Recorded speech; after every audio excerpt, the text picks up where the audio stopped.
What is going on, guys? I'm your boy Sally, and today I'm back bringing you another episode of Nerdy Rants. I'm not exactly how many of these I've done. I'm not exactly sure how many of these I've done now. I believe we're on 4 or 5 this episode will be.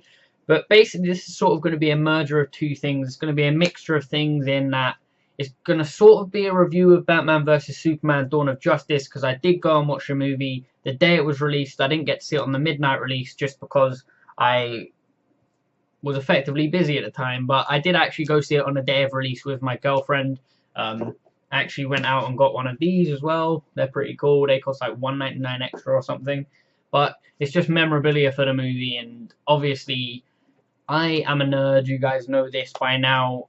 You know that I prefer DC to Marvel, and basically that's that. There's not too much I can say more about that, but what it's going to be is me sort of reviewing it, sort of going over some debates about the movie, some issues with the movie, some things that I personally feel that a lot of people don't understand about the movie, and that attributed to some of the criticisms that people would give it. But overall, I absolutely loved the movie. It was insane in my eyes. It was the perfect sort of introduction movie for the Justice League, which are actually producing 2 movies for, a part 1 and a part 2, that will include Wonder Woman, Aquaman, I can't remember his name, Cyborg, and The Flash.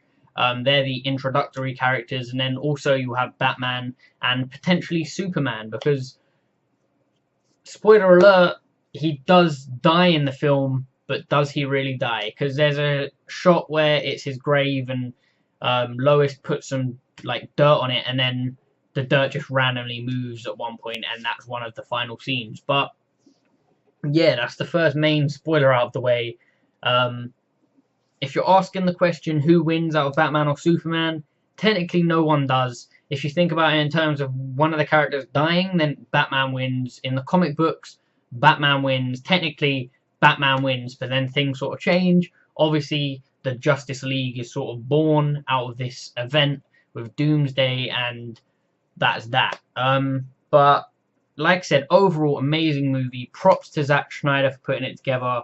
Absolutely insane. The first opening shots of Batman and his past, it's something like just the way that bit was choreographed and made, and everything about that first opening sequence of his parents' death scene and things like that, in my opinion, was just mind-blowing. The perfect start to the movie, the perfect introduction to the movie.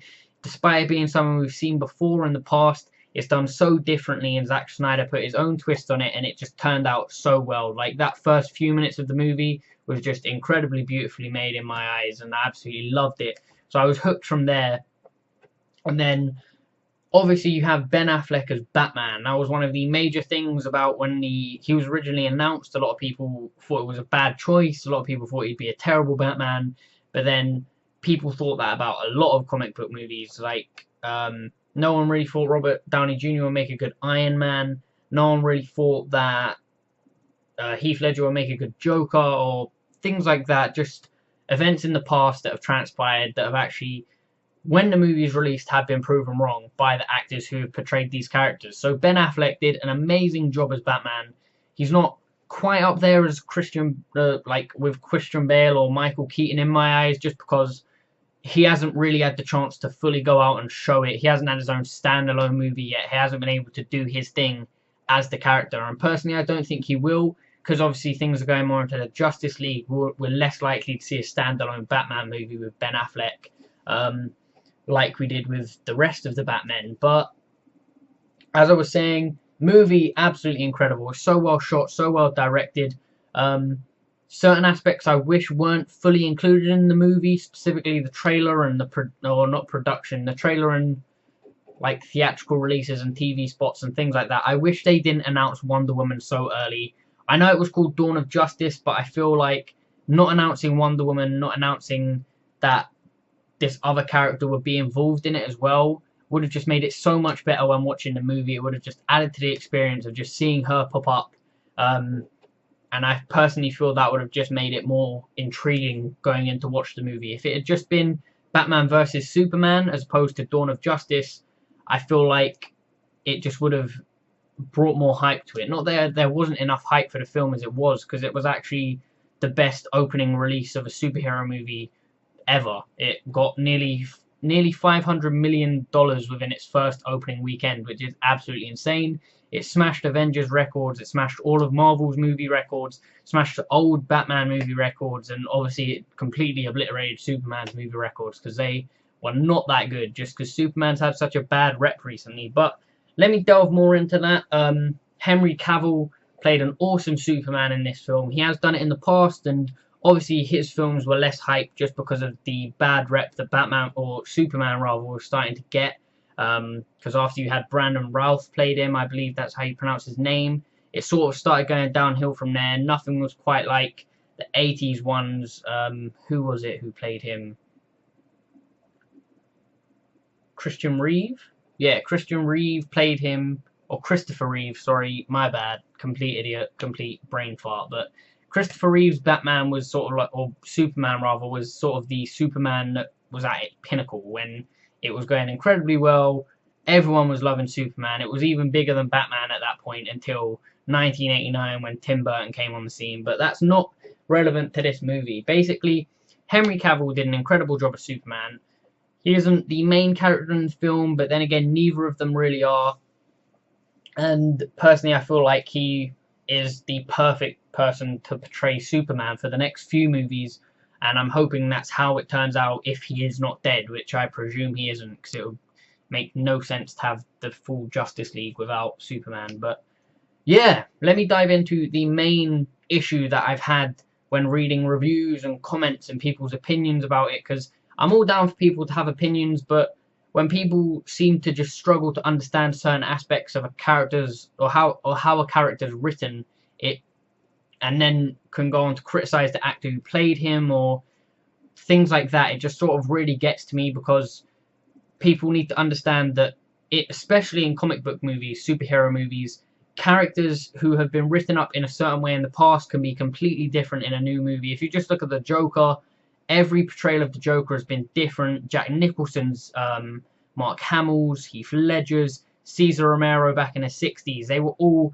just completely different, and we'll even see a different Joker in Jared Leto later this year when the Suicide Squad is released. But basically, the main thing that people have been talking about is how poorly cast Jesse Eisenberg was as Lex Luthor, and in my own honest opinion, that sort of claim is just really false. It's really it's just a poor opinion to have, because Jesse Eisenberg is such a good actor. He's hit the he hit the Hollywood playlist so early into his career. After The Social Network, he blew up. He's always been this sort of timid, awkward character, and this new role as Lex, I feel, will propel him even further into A-list superstardom. A lot of people have been giving him flack, saying he would have been a better Riddler. He was too jumpy and quirky and weird and high-pitched and too childlike. But if you actually think about how this Lex is supposed to be written, he's supposed to be this tormented child, this person who has never lost that childhood instability that he had because of the torment his father went through, or his father put him through, the torture his father put him through, the abuse. And people would talk about how it seemed like he was on crack, or he just seemed too over the top with everything. But those are the mannerisms that people who are diagnosed with things like anxiety and people who have a past of suffering from abuse and just being overall timid and odd and quirky, is because of how they were brought up, because of the issues they had to overcome in their past that have just made them like this. They don't have full mental stability. As someone who has actually suffered from things in my past, I fully understand why the character was written up like this, why he had certain mannerisms, why he did certain things, why he was practically a psychopath. And he isn't the same Lex Luthor that we've seen in the past with Kevin Spacey, and I can't remember the other actor's name, but this is the youngest version of Lex Luthor that we've seen on screen in sort of a main role in a film. And Jesse Eisenberg, in my opinion, for the way the character is written up, absolutely did an amazing job with how he played it. A lot of people were criticizing the fact that he wasn't serious enough, or his more serious bits were just better and they added to the movie more. A lot of stuff he said was quite irrelevant and strange and just odd. But what people don't seem to realize or bear in mind is the fact that this isn't the normal Lex Luthor. This isn't the Lex that we have seen so typically in the past. This person who's already a man of power, already someone who has broken into being a villain. This was Lex Luthor at the starting point of him switching and turning bad and being completely against Superman and Batman, and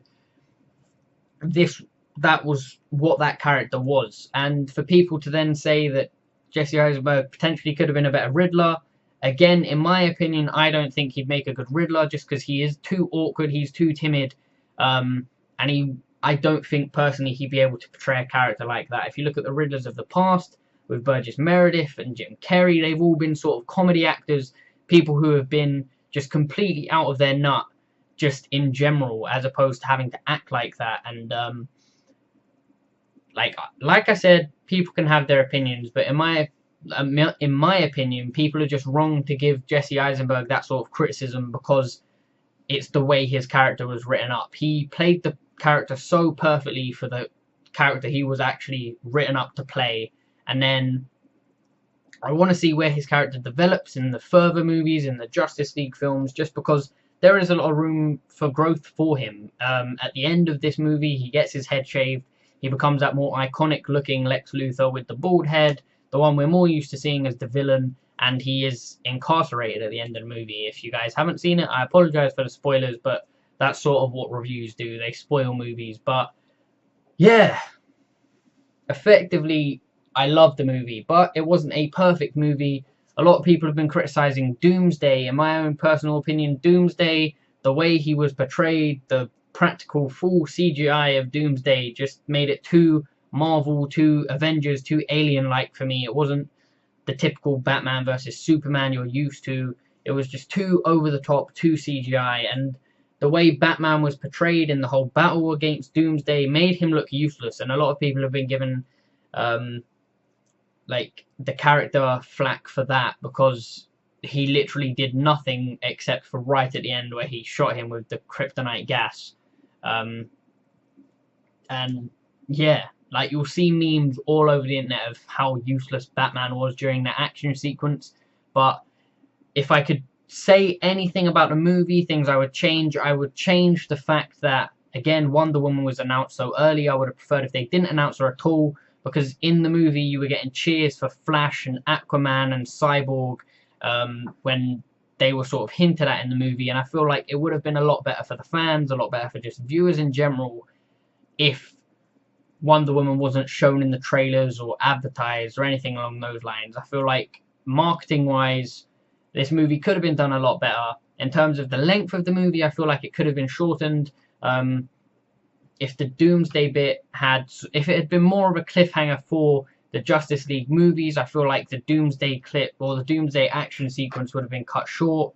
But yeah, like I said, no movie is a perfect movie. This was very far from it, but it was, in my own honest opinion, an amazing, amazing movie, and DC did an amazing job of it. A lot of people have been saying that the reviews have been just poorly done. They don't do the movie justice, if you'll pardon the pun. And in my honest opinion, they really, really don't. Like, the reviewers, the critics have been giving it such poor ratings. I believe on Rotten Tomatoes it was down at like 28% at one point, which was absolutely mind-blowing. Even on IMDb now it's like a 7.4, which again, mind-blowing to me. It should at least be in the 8 point something, because like I said, it wasn't perfect, but it was an amazing movie. For what it was supposed to do and how it was supposed to practically be an introduction for the Justice League movies, it was pretty much perfect, and it pretty much fit the bill. Is that the turn of phrase? I'm not sure, but yeah, that is my opinion. That is my nerdy rant over. I talked about people's opinions being wrong on Jesse Eisenberg because he was one of the better aspects of the movie, in my opinion. I talked about how good Ben Affleck and Henry Cavill were. Actually, I'll delve more into Gal Gadot as Wonder Woman. She's the first non-American actress to play Wonder Woman, and I feel like for the small part she was in the movie and the sort of minor role she had in the movie, she did an astounding job. I can't wait to see what she does in the Justice League movies, and again, how her character develops along with the other characters that we're going to see. But yeah, very excited about the future of DC films and what they're going to produce with the Justice League. I'm very excited to see DC potentially catch up to Marvel in terms of its like hype with its movies, because Captain America Civil War is currently ridiculously hyped, and I feel like that's going to smash records as well. But we'll have to wait and see when that gets released. Up next for DC is Suicide Squad, which, in my opinion, again, awesome movie. Can't wait for that. But yeah, that is my nerdy rant over. Apologies for not actually knowing what episode this is. I believe it's 4 or 5, but yeah, that is that. As always, I have been your boy Sully. This has been my nerdy rant about Batman vs Superman: Dawn of Justice. Hope you guys have enjoyed. As always, like, comment, subscribe. Give me your opinions in the comment section below, because I really want to know how you guys felt about the movie. If you've seen it, if you haven't, then I do suggest you go watch it, because it was amazing. And yeah, just give me some sort of opinion of your own in the comments. I'm always down for a conversation down there, and it'll be nice to see what you guys thought about it, whether you thought the same or differently, and we can just talk about it in the comments, which would be awesome. But yeah, as always, I've been your boy Sully. This has been Nerdy Rants, and peace.